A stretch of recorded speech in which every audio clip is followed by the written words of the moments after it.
Today we're going to talk about the bird feeders that we have around the campus here. Welcome to the Bryan Museum.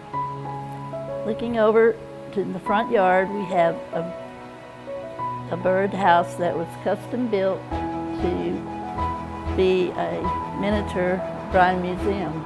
It was supposed to be for the martin birds that eat mosquitoes. But somehow the starlings got here first and they have taken over. And there they are.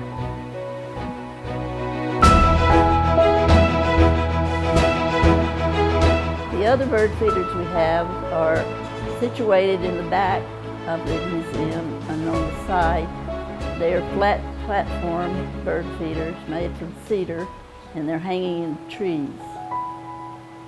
And one is really close to a nectar-producing shrub, which a lot of birds, butterflies, and bees, honeybees, gather around.